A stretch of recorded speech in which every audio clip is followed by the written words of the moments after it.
Welcome to everybody.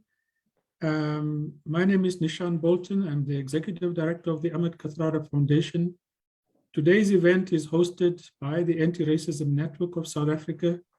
It's a collaboration of a number of organizations who share a common concern around the issue of racism here and across the world, although our focus of work is in South Africa. Today's session is on racism in sport, and to use a bit of the title of the book by Michael Holding. It's called The Time to Rise. His book is Why We Kneel, How We Rise. And to kick us off, I'm going to ask the program manager for anti-racism work to do the official welcome on behalf of the foundation. Let me also say to all participants, we have muted you aside from those who are meant to be speaking.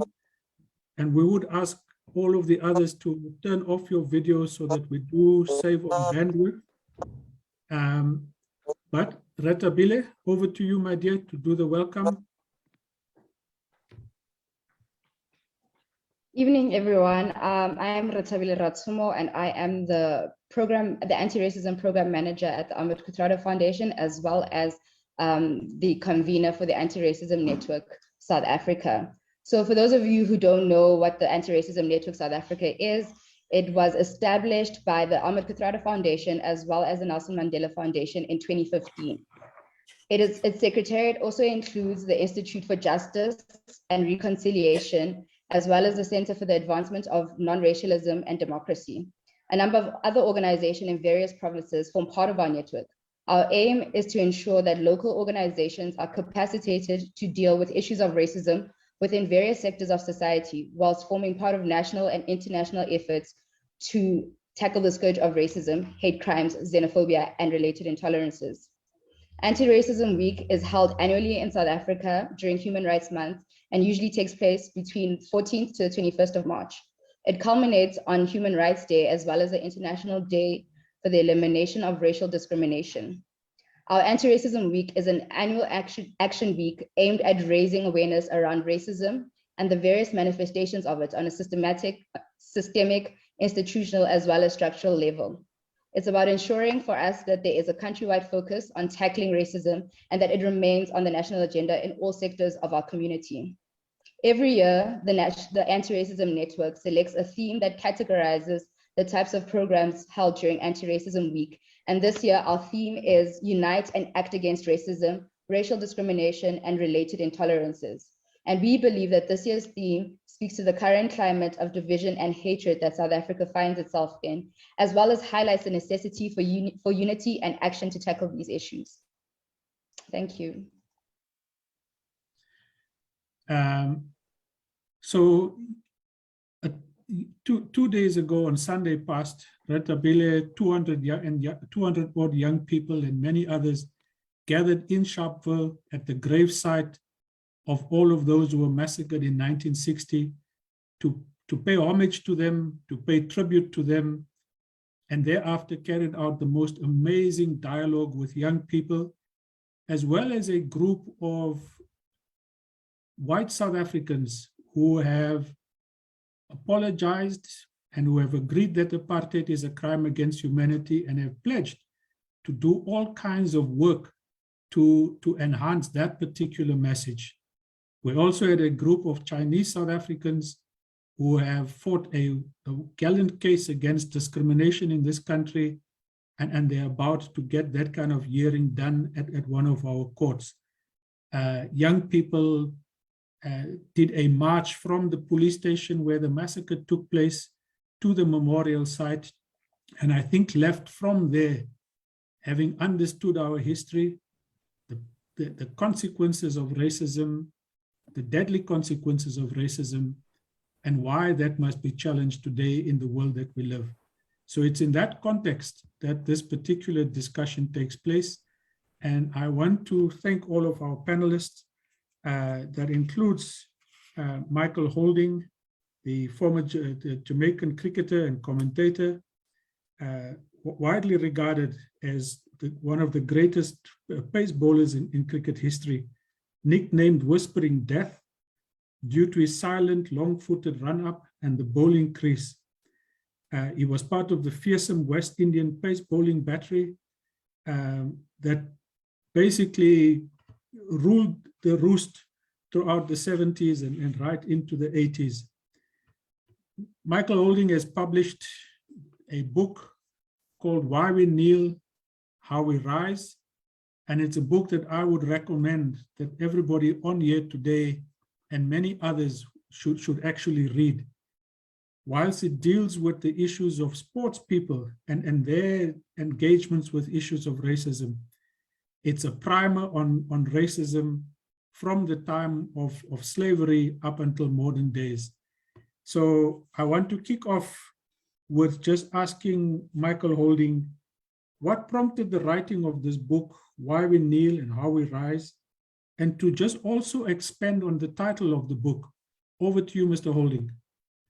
Hi, Nishan. Thank you very much for the introduction. And let me first of all thank the Ahmed Kathrada Foundation for inviting me on this program, because I spent an afternoon, I was privileged to spend an afternoon with the great man once on a cricket tour when I was down there working for Super Sport. And to now be invited to be involved in his foundation in any way at all, I think that's a great honor.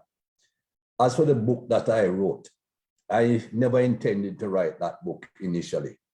I thought all I was going to do was what my boss at Sky had asked me to do, had invited me to do, to get on the television and to talk a little bit about my experiences with racism. And all of that, of course, was in the light of the George Floyd murder in America and the Black Lives Matter movement and the demonstrations that were taking place all over the world.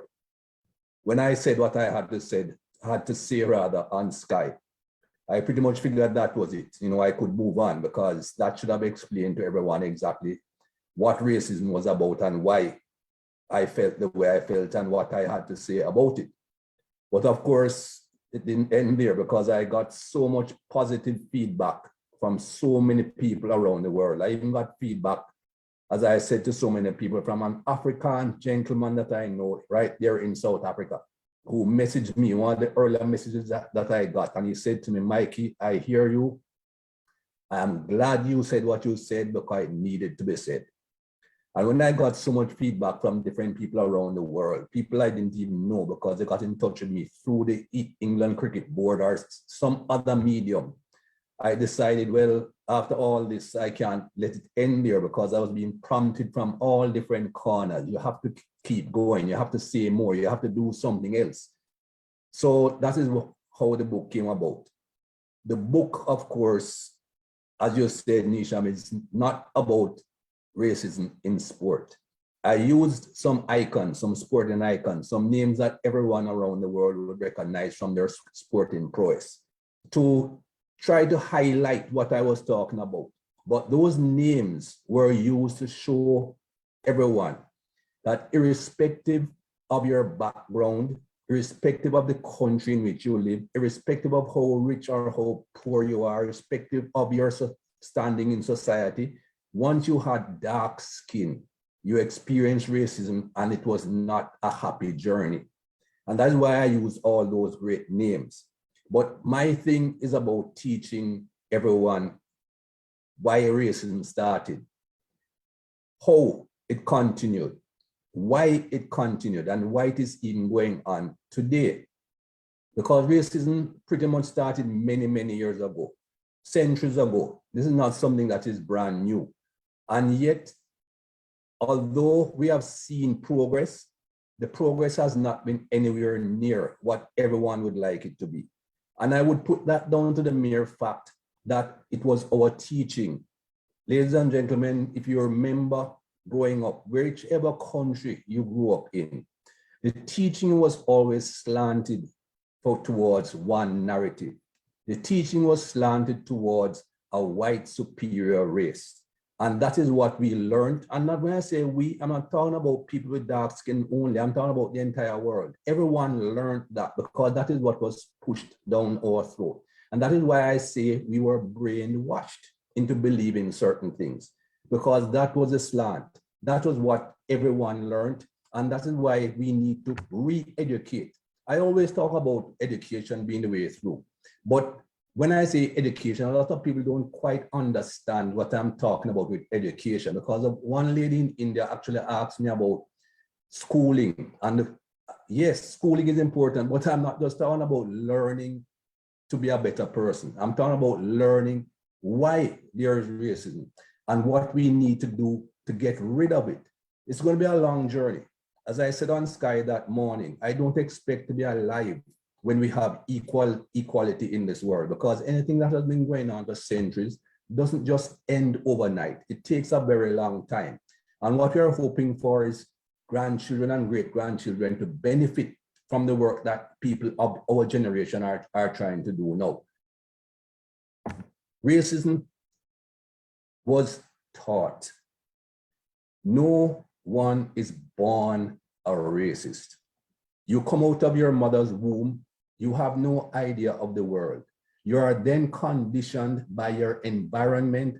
And when I say your environment, I mean the society in which you live and the people that are around you. Those are the things that condition you to think a particular way. And I made reference to something similar in my book when I spoke about my mother. When I was a kid, I don't think I was more than 12, 13 years old when I went to the United States with my mother to visit one of her relatives. And she looked down into the backyard, adjoining yard, and saw two kids, a black kid and a white kid playing together. And she woke me up immediately. It was early in the morning. I didn't get up that early. And she woke me up immediately and pointed to the two kids in the backyard and said, Mikey, look at that, we have a chance. She didn't recognize the mere fact that kids don't see color unless they're taught to see color. So those two kids wouldn't even have recognized that one was black and one was white. But the society in which they were growing up would then inculcate that into them. And of course, later on, we would see the end result of the racism continuing. So that's what I'm talking about re-education. Educating everyone from an early age as to why racism came about, how it has been perpetuated over the years, and how we can get rid of it. Because we need to get to the point where people are not born thinking because of the color of their skin that they're superior or inferior. And that is what has been taught. We need to get rid of that brainwashing, and we need to get to the point where people can recognize that with whatever color of skin you have got, we have all had our failures and our excellent pasts. Lots of people from all different races, different sexes, different parts of the world have discovered great things, have done great things, and have had fantastic history. But it's not taught, because the narrative of white superiority must never be challenged. And that is why a lot of great things that people of color have done has not been taught. And that is what I'm trying to do with my book. Because my book is full of facts. My book is not opinions. My book is relating to facts and highlighting facts that are indisputable. My book came out from June 2020. No one has written one word to contradict or to try to put down anything in that book to say that's speculation or that's hearsay or that's opinionated. No, because it is full of facts, and people need to get these facts to understand where we're coming from and where we need to go. Thank you, Mr. Holding. Powerful introduction.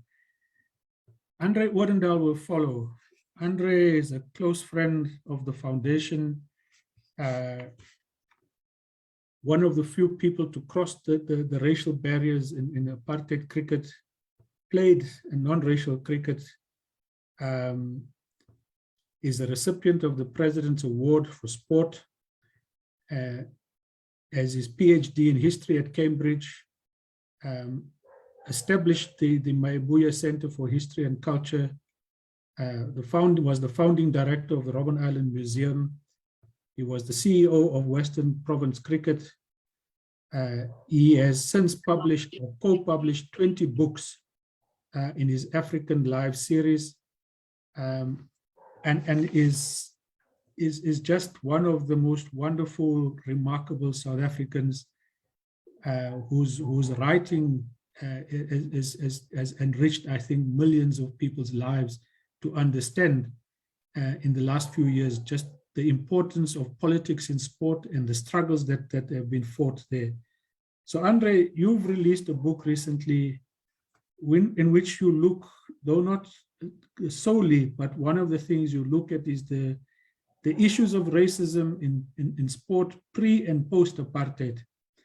Just give us some of the key conclusions and findings that your own work has shed light onto in the recent period after all of this work that you've done. Over to you, Andre.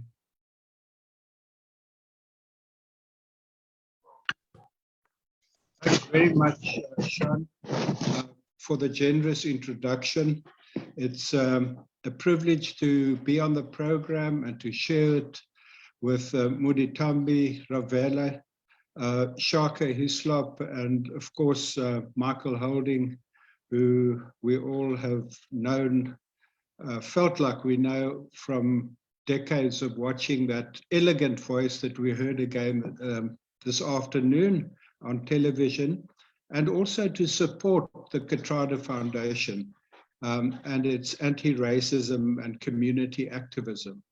It's a wonderful, hard-working group of people that's really taking forward a legacy that in South Africa today we have to do to live up to the great struggles and expectations and examples of the founders of our democracy at a time when our country's in trouble in a whole lot of ways. So the books I've written are Cricket and Conquest, The Story of an African Game, Divided Country, and the latest one was Pitch Battles on sport resistance, sport racism and resistance with Peter Hain. And the idea of that book was to look back on the 50th anniversary of the first direct action demonstrations against apartheid sport. They didn't take place in South Africa in 69, 70, but in Britain. And there was a good reason for that. After the Sharpeville massacre that you spoke about in your start, the banning of organizations, the huge repression of the 60s, the black and non-racial bodies fighting for equality in sport, like SASA, the South African Sports Association, and SANROC, the South African Non-Racial Olympic Committee, were also basically broken apart and people were forced into exile, where the struggle slowly picked up again. And it was helped tremendously by the fact that it was the decades of the 1960s. That was the age of decolonization, where African and Caribbean and Asian countries became independent, and also the cultural and youth revolution in Europe, where the younger generation broke the kind of Victorian conformity of society and started challenging the notion of apartheid in sport. But when we sat down to write the story of the last 50 years, we actually started and ended the book with that horror moment where we saw the public lynching of George Floyd and how this led to an international outrage and solidarity across the world, across spheres of interest, and also very much in sport. It was a decisive moment in breaking a 100-year stranglehold of conservative forces over the expression of Black voices in sport. And none of us who listened to Michael Holding and Ebony Rainford Brent will forget the power of that moment when, as Michael, if I can call you by your first name, spoke just on that very personal way, and as he does in his book as well. It was a moment that really shook cricket as at the same time And it soon spread straight away to South Africa. And 36 of our top players and coaches, they were later followed by rugby coaches as well, said we've always been told these are teething problems and these will be resolved if we are patient. But teething problems cannot be allowed to continue this long. They said we are determined for future generations should not have to experience the pain we've had to endure, and that no South African should be discriminated against in the future. Racism is a global problem, and as the great Michael Holding explained, we can no longer just keep on laughing, grimacing, and moving on. So it was a very, very important moment in South African cricket history. One more stage towards the full realization of the ideals of unity and true equality in sport. It's been a step-by-step process over a long time. And it was very poignant listening to those genuine personal, again in this case, recollections, for instance, of a Makaya Ntini, Paul Adams and Ashwell Prince. How Makaya spoke about being forever lonely during the time he played for South Africa. 100 test matches, several hundred test wickets, one of the greats, but he always ran from the hotel to the ground, and later he let us know why. He was running away from the paradoxical loneliness of the team bus. And that, you know, on that simple level of human feeling and expression, I think the power of what happened was very, very strong. And we were lucky in South Africa in a sense that we were prepared for what happened, because since 2015, in our universities also, we had the Rhodes Must Fall and the Black Lives Protest, where people said that after 2 decades of democracy, systemic racism and exclusions were still rampant in education and every other aspect of South African lives. So when this outburst of solidarity went throughout the world in the aftermath of the killing of George Floyd, and Michael Holding made his statement, our cricketers were right behind there. And for me, to also end, we can talk more later. We've had different stages of the sports struggle. First, it was let's play together. Then it was we need full citizenship as South Africans before we can play together.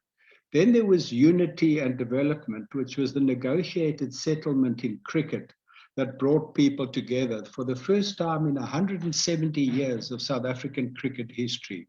Instead of at one stage having 7 cricket bodies, suddenly we had one Cricket South Africa. And that was a step forward. But soon there was the realization that this was very superficial and transformation needed to deepen. The glass ceilings needed to be broken. And one could see that in the 1990s, only 3 black players played for South Africa in that decade. And once those glass ceilings were broken, we had a CEO, leaders in the game, as well as international players coming through.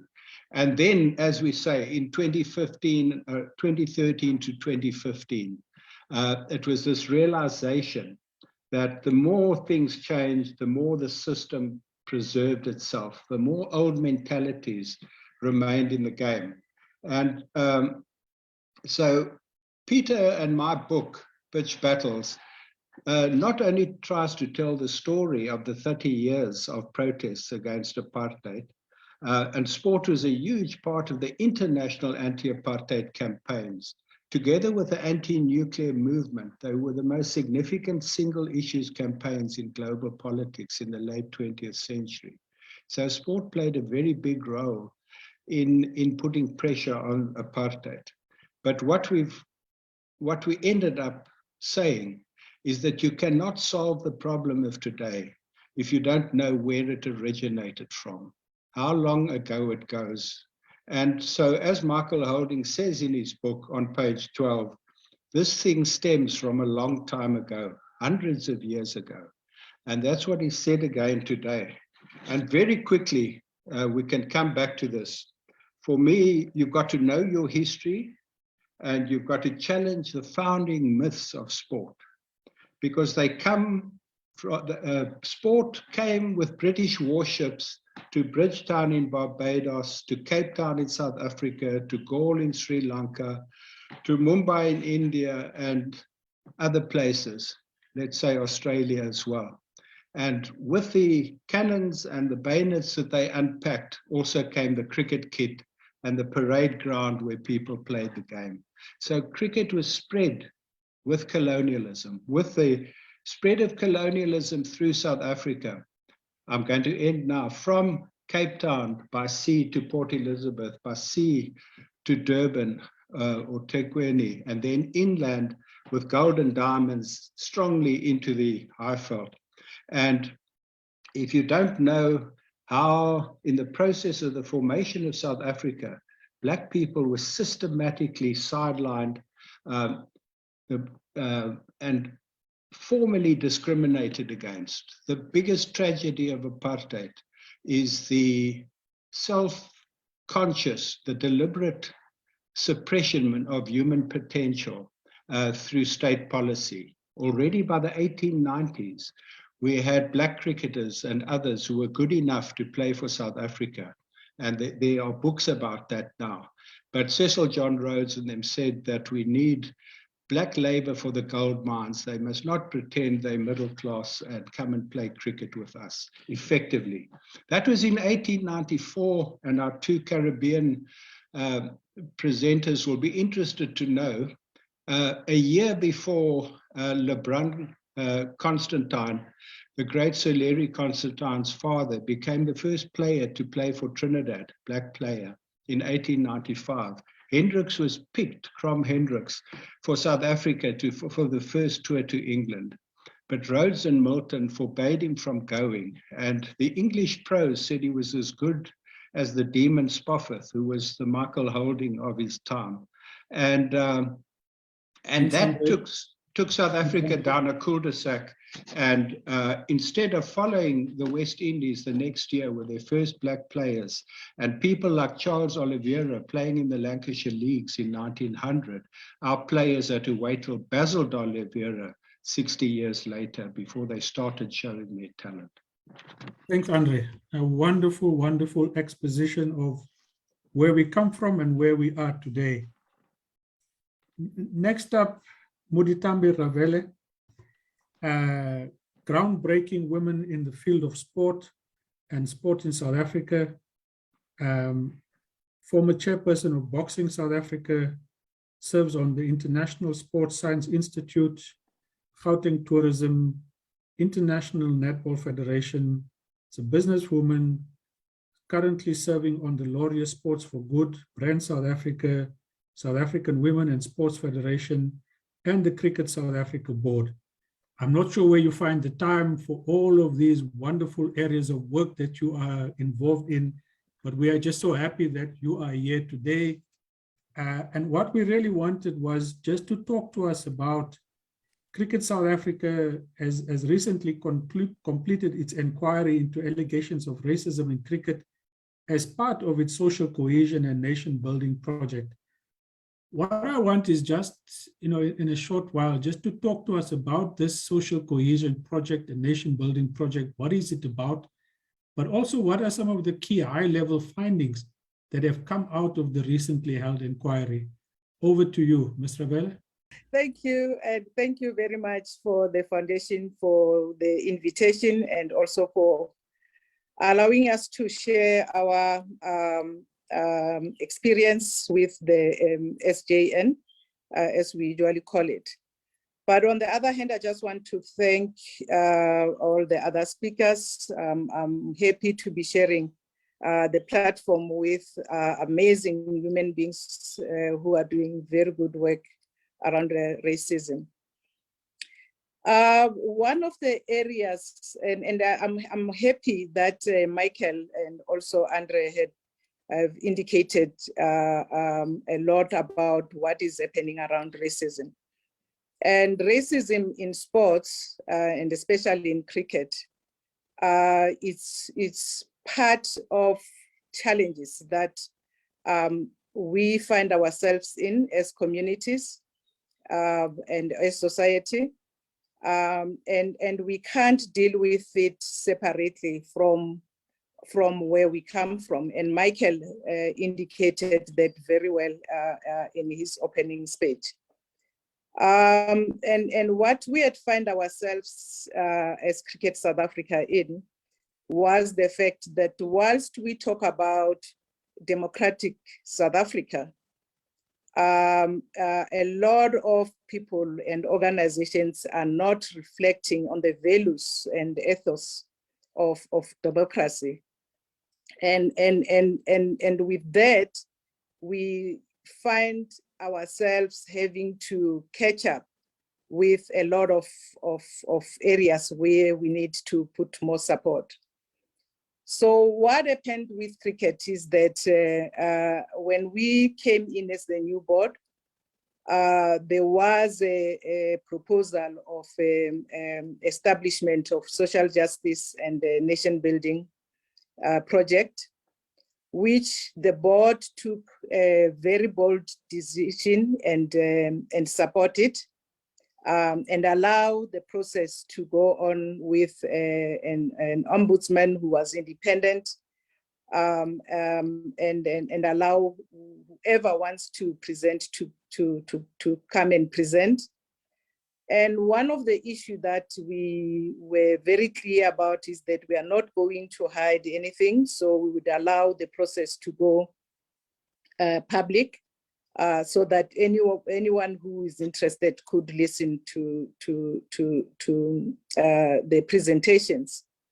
And anyone who wants to present we was allowed to present. The outcome of the SJN, we again took a conscious decision that as soon as we receive the report, we are not going to hide certain facts out of the report. We will make the report public, so that all South Africans who are interested could actually see what the outcome of the SJN is. And the report raises a lot of issues, issues around ineffective grievance process or procedures, issues around gender discrimination and sexism, issues around lack of social and cultural integration based on race and language, lack of opportunities for Black players and coaches, discrimination or discriminatory remuneration practice, lack of facilities and for development and infrastructure, unfair team selection, irregular recruitment process and procedures, especially for senior positions. And out of all those issues, the board then decided that we will address all these issues in line with our strategy, because of we were already working on our five-year strategy. And within our 5-year strategy, we center our focus on 3 pillars, which is access, inclusion, and excellence. And the outcome of the SJN, some of the areas were fitting well within our strategy, and those who were not, which were not fitting well, we then actually accommodate them to address them in other areas. So as the board, we are looking at a lot of other issues of reviewing our our policies and procedures, and looking at issues around how do we define our culture, which is culture of everybody who's involved in cricket, not a culture of one group of people. So we are looking at all those areas, but also one area that we thought it would be important for us in order for us to move forward is to create an environment where we would have an ongoing monitoring and evaluation of the intervention in order for us to reach our aims and objectives in making sure that cricket is truly a national sport where everybody feels welcome. But there's one thing that possibly also we need to address is the fact that we do have a transformation policy which was approved by all federations and government. And possibly what we need to look at is that we do have certain tools that possibly we are not using those tools to our best. And if we are, possibly we need to look at where are the gaps and how do we make sure that we tighten those gaps and make sure that moving forward, all South Africans participate in sport and feel accepted and feel that they are part of the culture and culture that actually accommodates them and represent the country to the best of our capabilities. That's in short for now, and we can move on to the other areas. No, thank you so much. Wonderful. Now, next up is Shaka Hislop, a Howard University alumni, graduated there cum laude with a BSc in mechanical engineering. He has, and then as a second degree, an executive MBA. Shaka also played soccer professionally for 15 years, both in the US and the UK. He has represented Trinidad and Tobago. But Shaka also today heads up an important organization in the UK called Show Racism the Red Card. Does the most incredible anti-racism work all across the UK. But I thought important just to talk to us, Shaka, whilst you can reflect on other issues. This incident in Newcastle at the petrol station, what happened? What did that lead to? And how did it bring you to the point where you are today? Just for the benefit of everybody who's here and others who are listening via the live streaming platforms as well. Over to you, Shaka. Thank you very much, Mr. Chair. Before I get into the story, I just wanted to say thank you very much to the Kathrada Foundation for hosting this and for collaborating with Show Racism the Red Card as they have done for the last year to 18 months. And I also wanted to say hi to Busi, who I know is on, and we have worked so closely with. It really is an honor to be sharing this space, this platform with so many people who continue to do incredible work in the equality field, regardless of where we are, whether we played sport or not. But to your question, Mr. Chair, I joined Newcastle back in 1995. Kevin Keegan Revolution, as it were, a team that became known as the Entertainers. And we had started the season fantastically well. We were top of the Premier League. We were the darlings of the league at the time. Things could not have been going better for me professionally. My wife and I were out late one night and decided to go home. I needed to get gas. There's a gas station just opposite St. James's Park. And it was on our route. So I thought we'd stop there and fill up the tank with gas and just head home, as everybody does every single day, it seems. But as we were filling up, as I was filling up, a group of youths come walking down the hill outside St. James's Park and started shouting racist abuse at me. And as they got closer, one of them recognized who I was. They started chanting my name and wanted to come over for autographs. As I put it, from 50 yards away, I was a black man worthy of the most vile racist abuse. From 50 feet away, they wanted to sing my name and ask for autographs. And I felt that spoke to the duality of who I was in the Northeast at the time. I felt it spoke to the duality that many Black athletes face in how they're perceived on the streets and how they're lauded on the field of play. Jed Greby, the Show Racing Red Cards CEO and founder, was with an organization called Youth Against Racism in Europe. He had been in touch with me, as he is with all the new signings in particular coming to Newcastle about the work that they were doing. I had replied to a letter that he wrote to me. I answered all my own fan mail as a professional sportsman.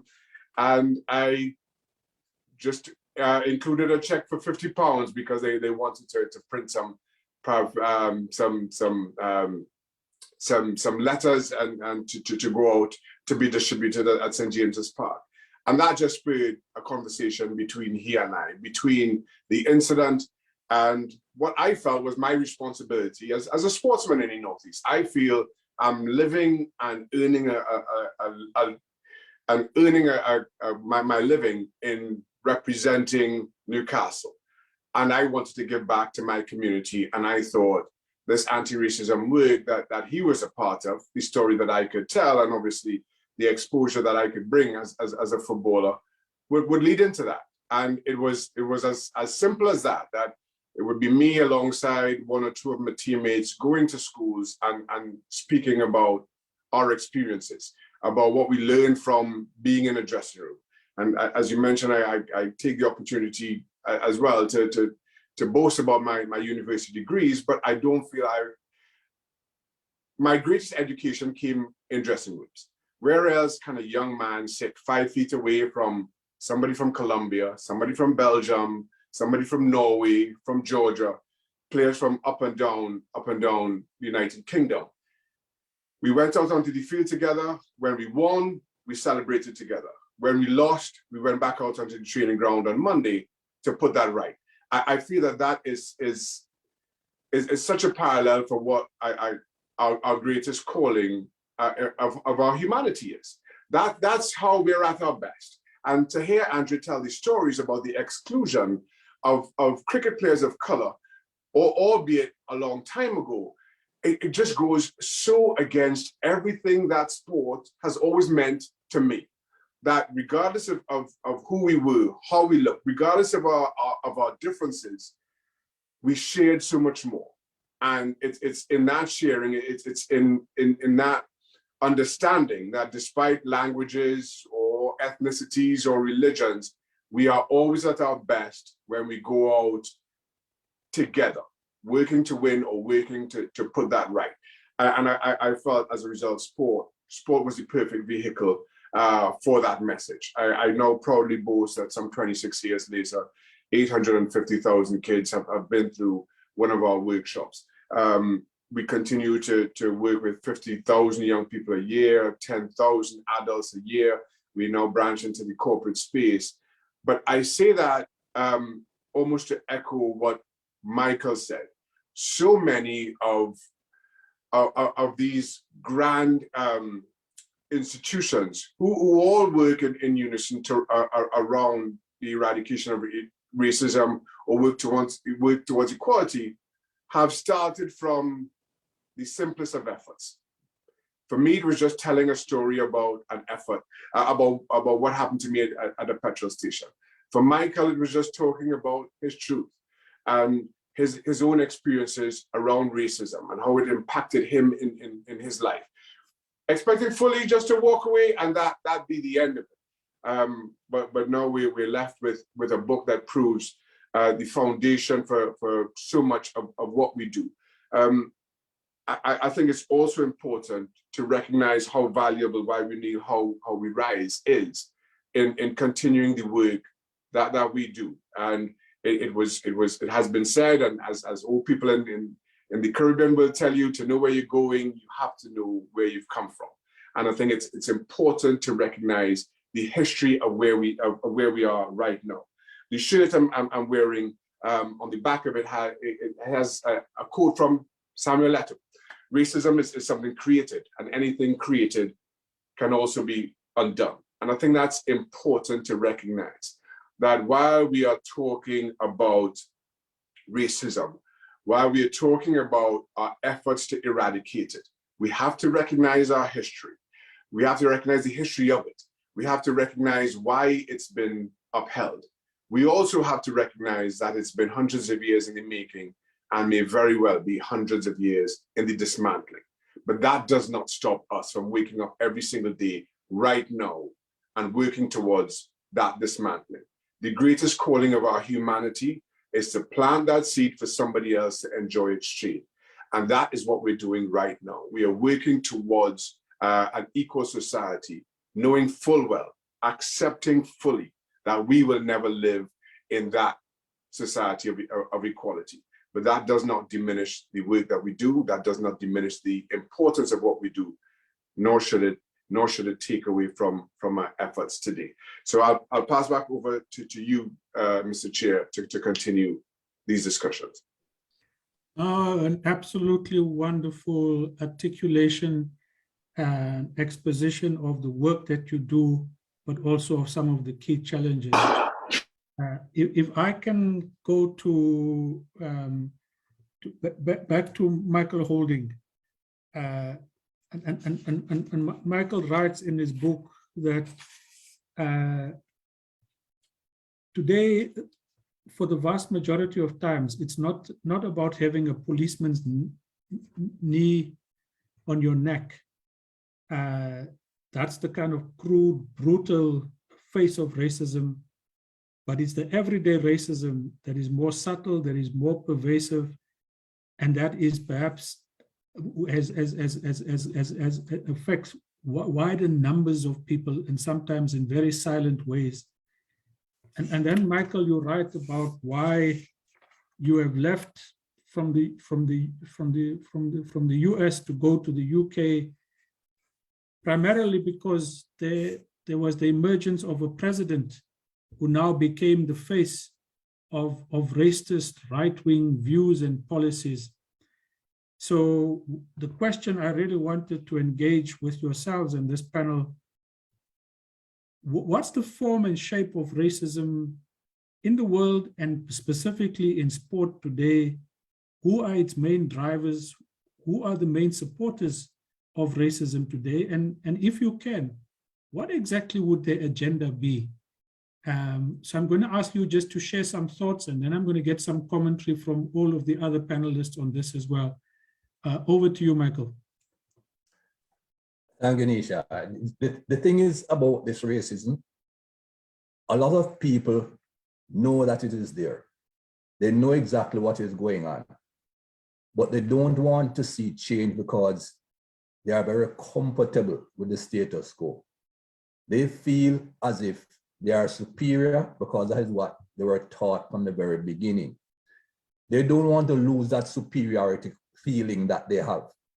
And Michael Johnson pretty much opened my eyes to that to a degree, because I didn't see it as something that people were going to be losing out on. And he said to me clearly, Mikey, for equality, people have got to lose something. And I thought, why lose? If someone else is gaining, that doesn't necessarily mean that you're losing. And he was adamant. He said, they will think that they are losing because they no longer have that superior feeling and that superiority complex that they walk around with, and the fact that they get along so much better in life because of the color of their skin.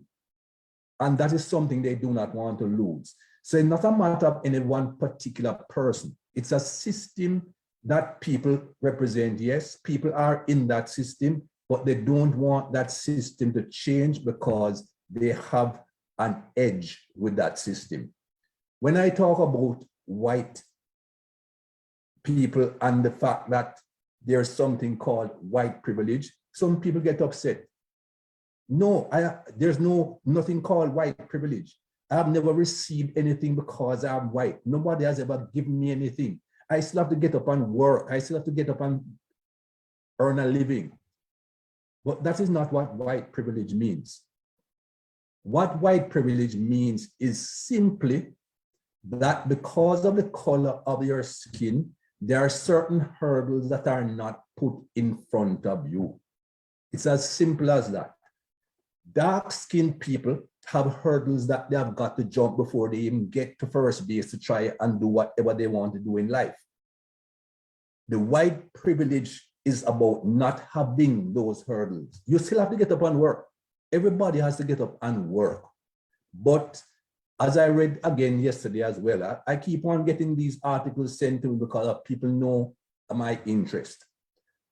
An article was sent to me yesterday about a young lady who applied for a job, did not get the job, did not even get called for an interview. So she decided to use the same qualifications that she had, but she would apply for the job with a different name, a white sounding name instead of a black sounding name. She was called in for the interview. And of course, all the comments under the article, oh yes, I've had that experience, yes. And there was actually a study done, don't remember exactly which university in the United States. There was actually a study done where people would have black sounding names and others with white sounding names would apply for the same job. This is something made up. These are not real people. These are just applications sent in for the same job with a black sounding name, Makaya and Tommy. Makaya would not get a call back to come for an interview.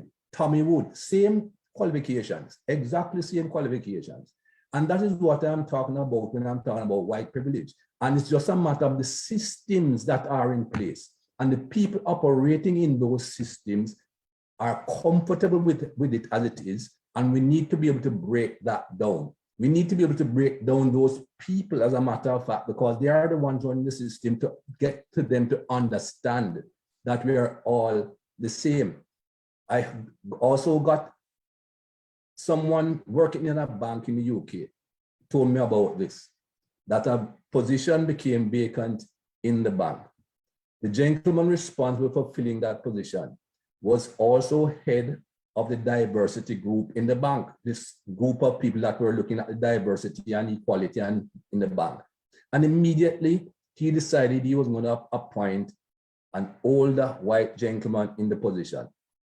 Somebody in the bank went to him and said, are you sure you want to appoint this person? Why don't you interview this other lady? A lady, of course, African origin. He said, no, we're okay. This guy can do the job. He will get the job done.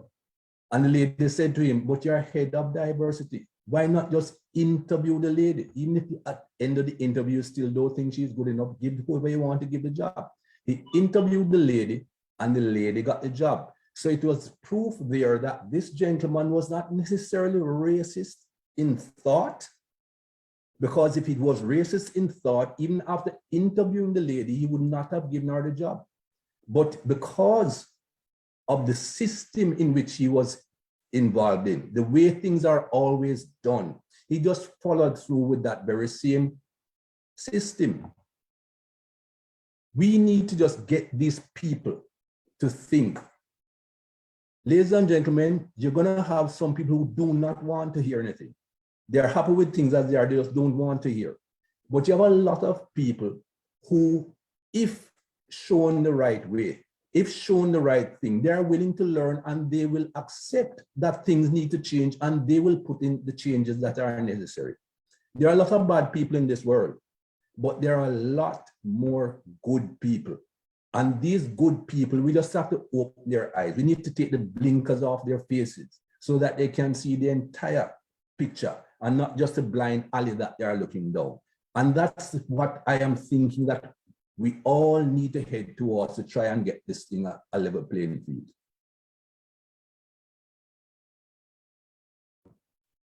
Wonderful. Let me just find out from our other panelists. Anybody else wants to come in on this? Ntambi? I will come in because of, I think Michael have just raised something that I'm trying to put forward to say, we need to be able to identify groups of people that we call racists, because of some of them, we are calling them racist because of lack of knowledge, on lack of exposure and awareness. Where when you explain that what you are doing is racist and explain it why it affects me, they immediately could actually understand and move away from their behavior. And I think those are the people that we need to focus on areas around integration problems, and how do we then integrate them into a democratic way of doing things. But there are people who go all out and even prepared to spend money to take you to court to challenge transformation and to challenge issues that are racial, because of they don't want to accommodate a discussion and they are not prepared to go into that discussion because they have money. They would actually pay, use their money to put their position forward. And I think we need to really differentiate those guys and then come up with strategies of how best we can deal with those who need integration and those who are strong believers and believing in white privilege, and how do we then change them to move away from that position to a position of understanding that as a country, as South Africa, we need people who understand where we stand, and we need people who would move us with the democracy that we want to see moving forward, where all South Africans will enjoy, whether it's sport or any other activity, without any challenges. Mr. Chair, if I can just jump in. Come in. To add to what Michael is speaking about here in the US. I live in the US now. There have been a couple of recent high-profile examples of one Black couple, one mixed-race couple selling their houses, and the agent couldn't sell them or couldn't get an acceptable offer on the houses. The agent then decided to come in and just change the family photos, take out the Black people in the family photos, and just use some stock photos that they found online or wherever.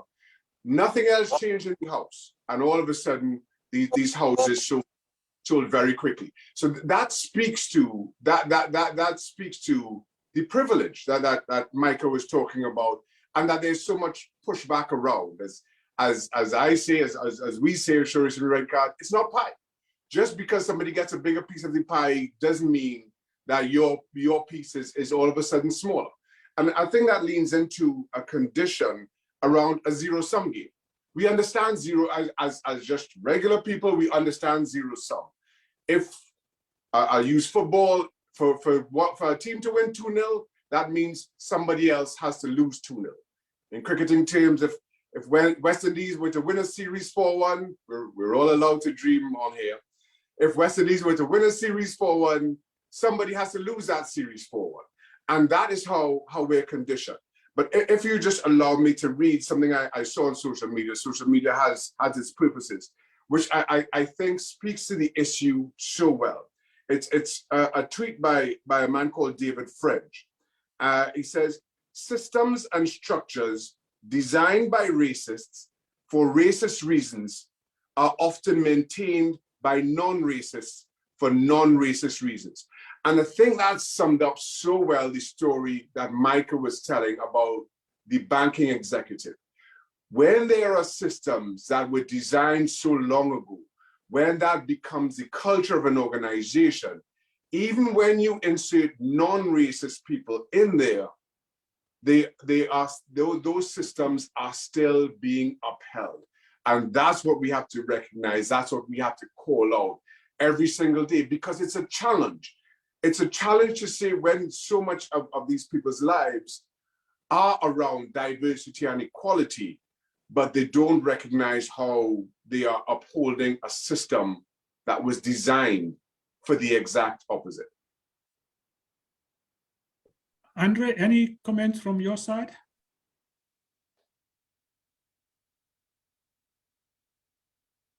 You need to unmute, Andre.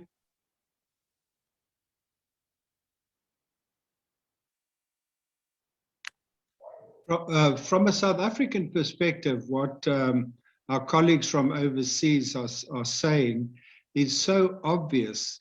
I mean, we've had 350 years of colonialism and apartheid. It was based on exclusion. It was based on dispossession. It was based on 300 laws which prevented people from going to schools in certain places, going to hospitals, going to schools, from cradle to grave. So for us, and me as a white South African, you know, I loved what Shaka said about it starts with me as a human being, and how I get humanized and feel in touch with my fellow human beings. There's a liberation in joining that effort to change these historical inequalities and oppressions and exclusions. I think, on the other hand, besides the personal level, you have to look at how privilege, as our colleagues have been saying, is reproduced institutionally. So we've got it in schools, in the sports industry, in the media. I mean, we're still so young as trying to move away from that past 30 years out of 350, that it's impossible to say, like many of our fellow countrymen say, I don't see color, and get on with it, forget the past, and so on. So the self-examination, I think, is very crucial in the movement of individuals. And that's why I believe in history and telling and knowing about the past, because our textbooks wrote Black people out of history. Our schools textbooks had 6 Black people in them, and they usually worked with the system. So there was no Mandela, no Sobukwe, no Biko, no Sharpeville, no blood was spilt on these pages. Black people were problems. Sports history is exactly the same. You can't revise South Africa's sports history. Black people are totally absent in it. You've got to rewrite it from a different paradigm. And that is acknowledging conquest, dispossession, discrimination, and how we then start addressing those systemic issues to move towards a future where we all become fully human. And most importantly, in South Africa today, we're in a terrible situation 30 years later, where 60% of young people are marginalized from the mainstream economy, don't have an education that can make them cope with the future. And to me, addressing these issues moves beyond the personal to the state delivering what it should be. You cannot create transformation and social and sporting equality if we continue to live under growing gaps on an apartheid demographic. And unfortunately, we have an Auditor General who says that there are only 30 municipalities out of 280 that are basically giving clean audits, that billions are being lost in wasteful expenditure, that sewage is running in the streets of the townships. Now, how do young Black kids, who are 82% of the national demographic, going to get equality ever in sport under those conditions? So it's a massive challenge for our country, for us as individuals, and for us as sports federations. Thanks, Andre. what I want to use the next sort of 20 minutes for, partly is to, we've outlined not the full extent of the problem, but I think the broad contours of what the issues are. I want to just focus on some of the initiatives underway to respond to this, and what is some of the work that people are doing that you might all be aware of that is meant to respond to the issues that you've identified here.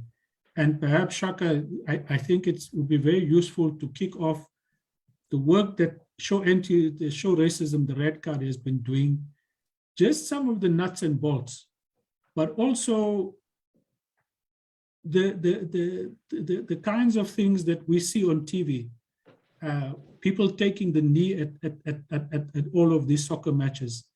Are those things impactful? What happens before players take the knee? What happens in the dressing room? What happens with this with supporters? Is Show Racism, the Red Card, doing the work that makes sure that when people take the knee at those games, you tend to think that there is silence and appreciation, or perhaps the visuals are not as honest as they should be. So what's working, what's not working? What are the initiatives underway to tackle racism in sport? Shaka?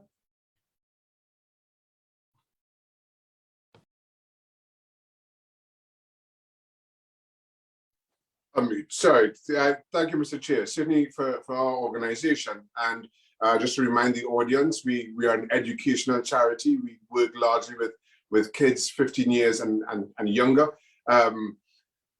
in schools and around education. So we take on a very long-term view around addressing racism.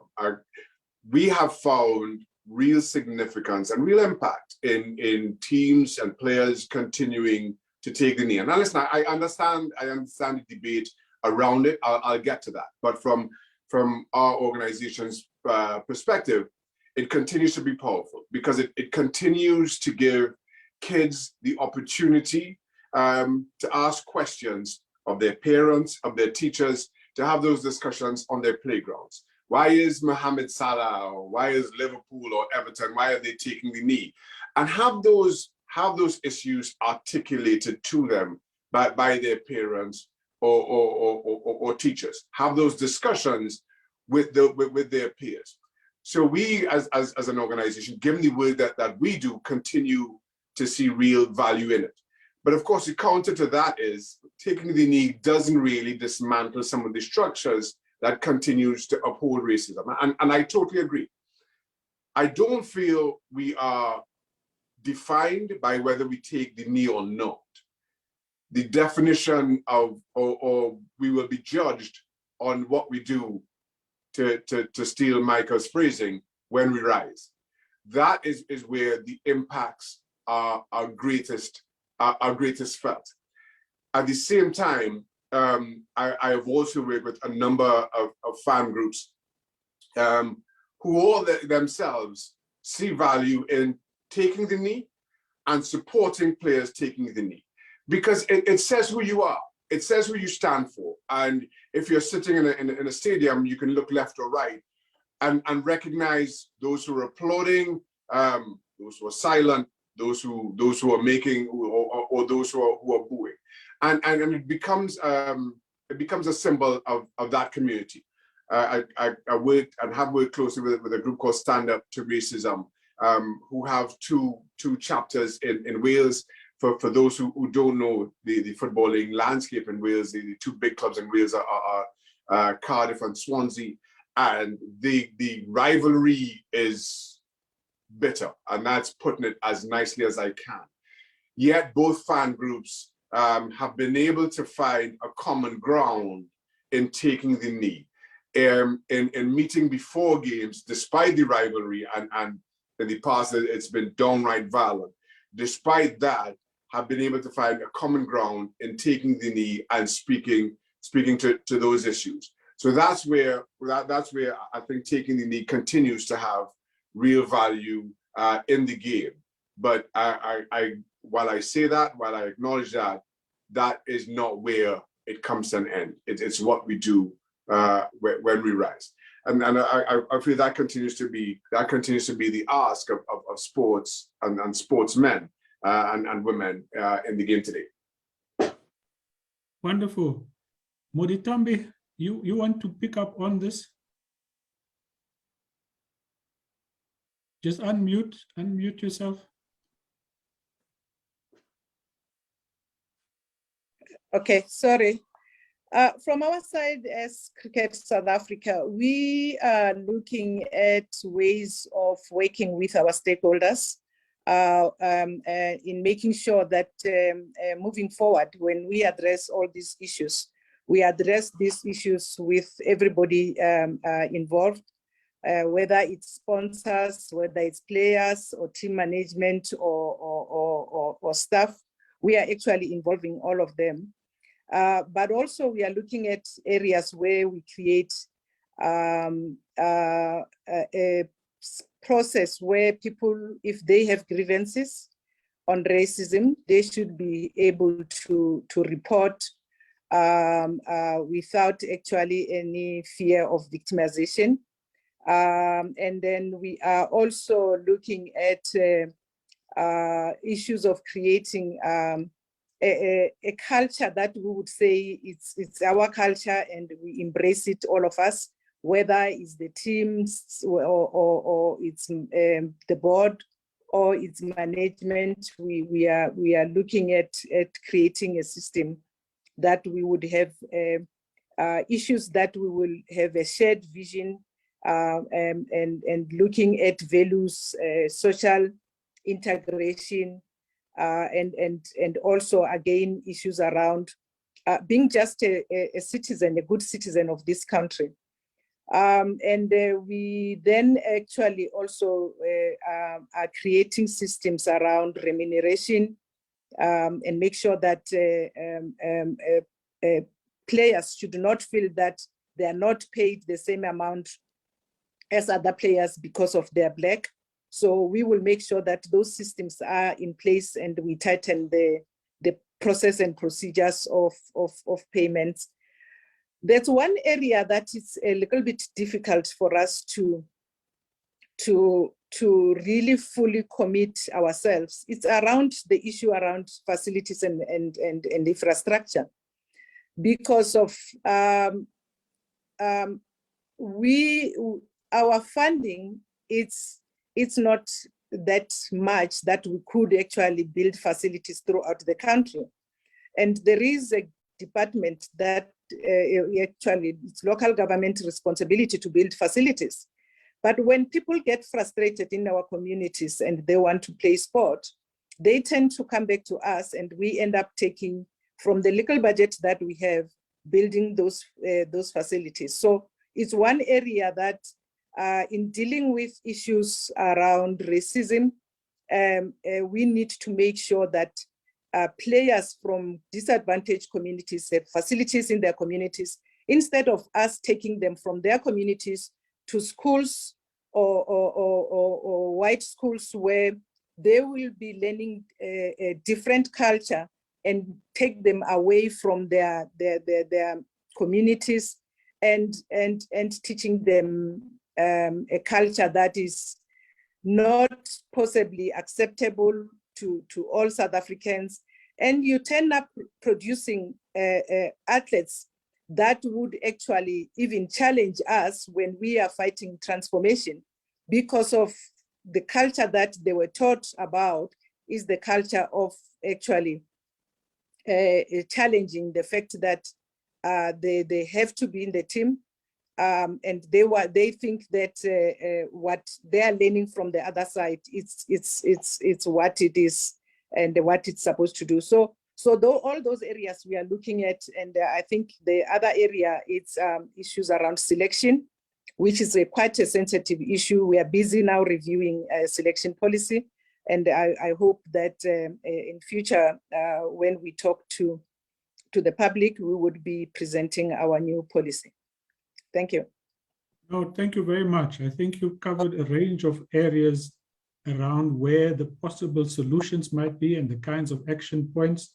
But Andre, you might have some thoughts as well on what needs to be done.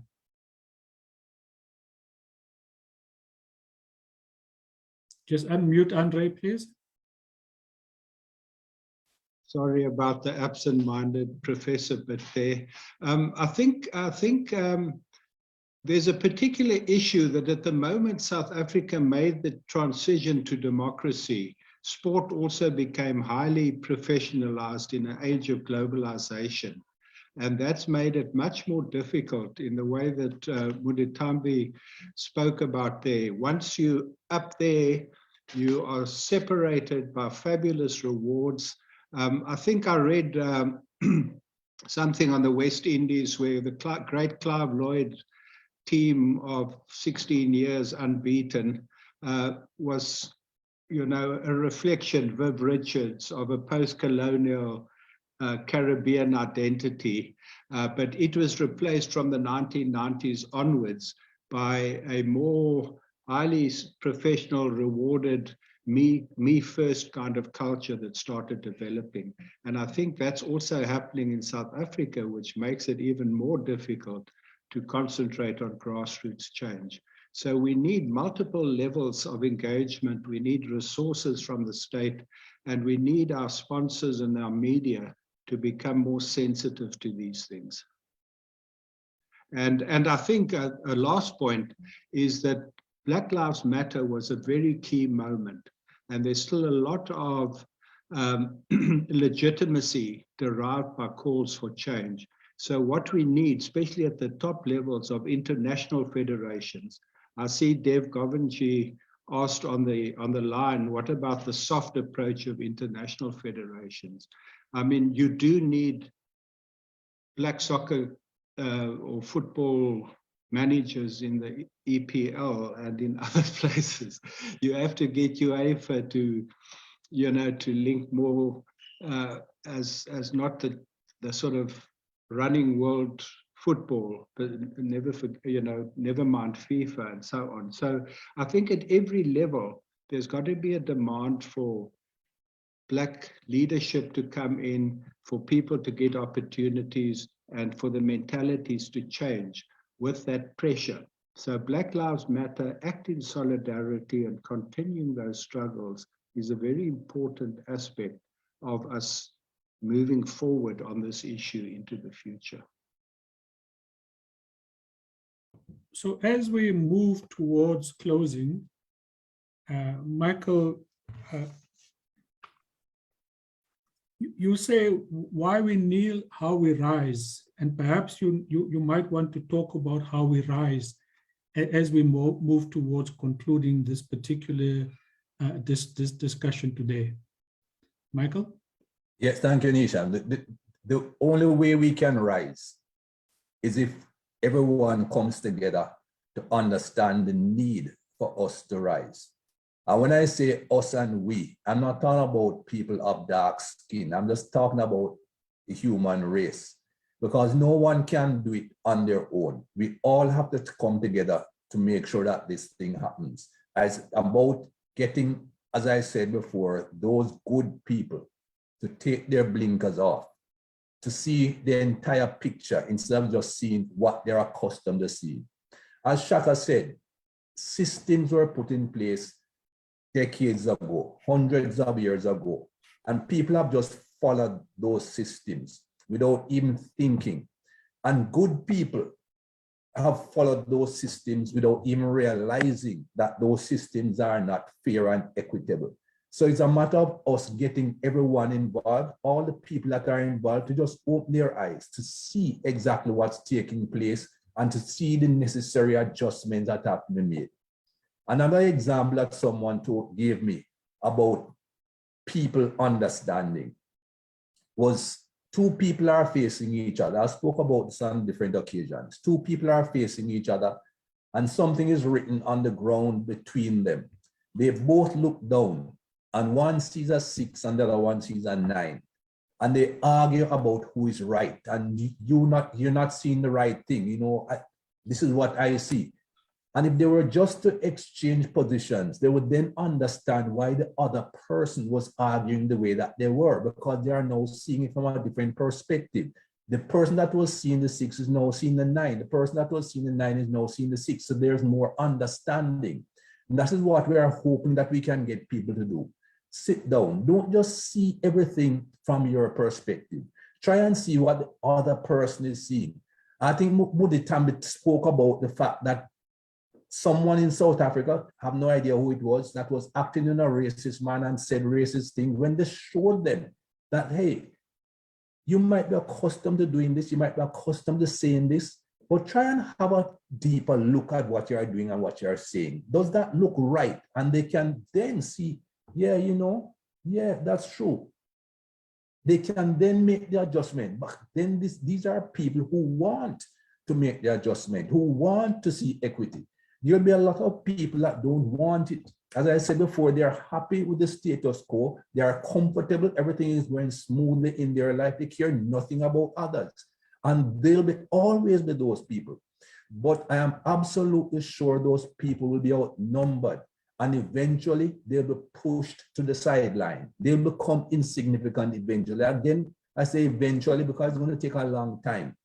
But there are more good people. I keep on saying this. There are more good people than bad people in this world.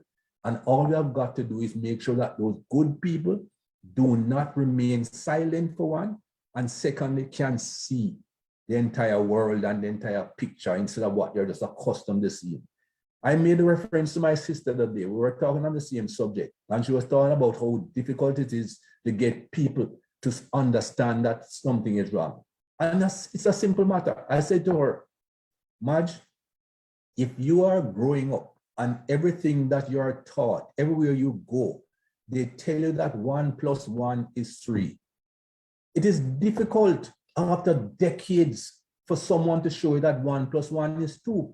It's as simple as that. You are just accustomed to the situation as it is. You believe it as it is, and it is difficult to then change. It takes time. Another example I use, for us Christians who are amongst this group listening are Christians, I was taught as a young man in school in Jamaica that Jesus Christ was a white man with blonde hair and blue eyes, and that is what I believe. I was taught that Judas was a black man because every picture you see, every film, every play, that is how it is portrayed. Later on in life, I got to recognize it is impossible for Jesus Christ to have looked the way they are trying to tell us that he looked coming from that part of the world in this time in history. But if that is what you're taught, that's what you believe. It takes time for us to understand that not everything that we're accustomed to doing and accustomed to seeing and accustomed to saying is right. And we need to evaluate as we go along. Take off the blinkers and see the entire picture, and we can then recognize the world for what it is. And again, that's going to take time, but we need to challenge people who can't see and people who can't adjust and see if we can get them to understand. Unless you challenge it, nothing will change. And that's a really powerful note on which to end. Unless you challenge it, nothing will end. I want to thank all of the speakers here, the people who have been online, those who have watched virtually. And Michael, your book includes this wonderful poem from Maya Angelou, Still I Rise. I just want to read one extract from that poem as we close. It says, "You may shoot me with your words, you may cut me with your eyes, you may kill me with your hatefulness, but still like air, I'll rise." It is the most wonderful inclusion in your book. And I want to thank you, Shaka, Andre, Ntambi, for all the work that is being done and for all the indications of ongoing collaboration with the foundation as we move towards tackling racism across all areas of society, including that in sport.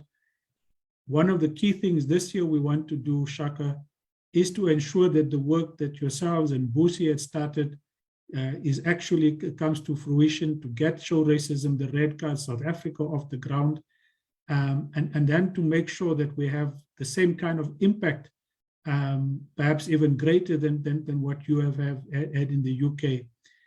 Andre, the kind of work that you've been doing on sports history we need to give this greater platforms, likewise with, I think, the work that has now come through from Michael. Ntambi, the work that Cricket South Africa has started, today we shared that with a number of other codes of sport. We need to extend their understanding of the approach being taken so that they start thinking about what must be done in the different codes, not necessarily doing what Cricket South Africa has done, but to start saying that something has to be done. And at least if we can get that as a starting point, then I think our work would be successful. So to conclude, March 21st in South Africa, Human Rights Day, the commemoration of Sharpeville, but it's also a day that we will see marches across the country opposing this rising tide of xenophobia that is engulfing this country, and it's which we want all South Africans to now take a stand on and to support them wherever they are. Those of you who will be around in Johannesburg on the 27th of March in the afternoon at about 2:30 at Constitutional Hill, we will open a permanent exhibition on the life and times of Ahmed Kathrada.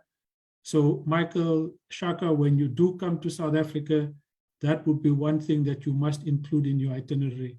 So on that note, I just want to thank all of you for your presence, for your words of wisdom today, and for everybody else for being part of this session. And exactly 90 minutes, we have concluded today's proceedings. Thank you very much.